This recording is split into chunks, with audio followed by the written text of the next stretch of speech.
Bonjour à tous et bienvenue sur votre chaîne d'actualité en continu S Magazine TV. Abonnez-vous pour recevoir les actualités en continu partout dans le monde. Alors que l'armée russe bat en retraite dans certaines zones ukrainiennes, la voix dissonante du dirigeant tchétchène se fait de plus en plus entendre.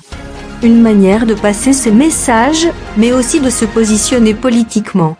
Après avoir échoué à prendre la capitale Kiev et concentrer leur offensive sur le Donbass, les soldats du Kremlin ont peu à peu perdu du terrain au point de laisser échapper des prises stratégiques, dernièrement la ville de Liman.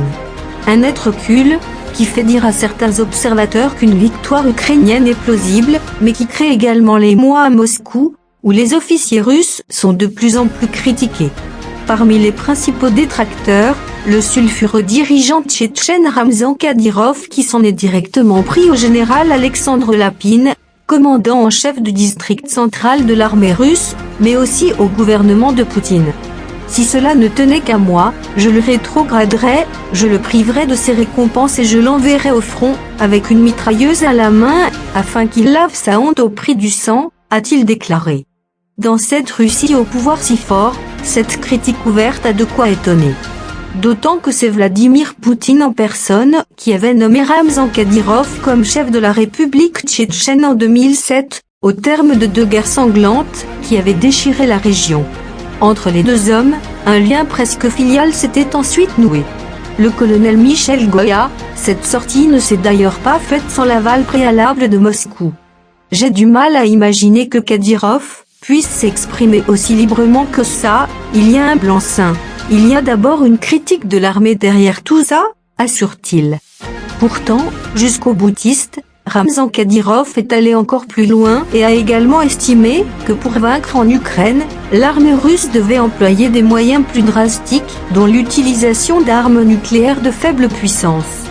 À cela, le Kremlin avait sèchement répondu que la sortie de Kadyrov avait été faite sous le coup de l'émotion. La déclaration de Kadyrov a piqué son orgueil d'homme de Vladimir Poutine.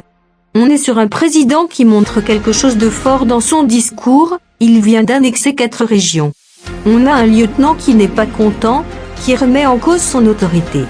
Il y a une question d'humiliation, il dit qu'il n'est pas à la hauteur, tu es le patron de la Russie, mais manifestement on perd sur le terrain, explique Lovarinel, certaines chercheuses associées à la Fondation pour la recherche stratégique. Une critique à double emploi, qui confirme les premières sorties de Ramzan Kadyrov qui remontent à début septembre.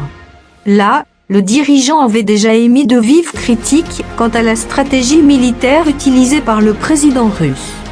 Ils ont fait des erreurs et je pense qu'ils tireront les conclusions nécessaires, avait-il dit dans un message publié sur sa chaîne Telegram. Pour ne rien manquer de cette guerre en continu, n'hésitez pas à vous abonner et activer la clochette.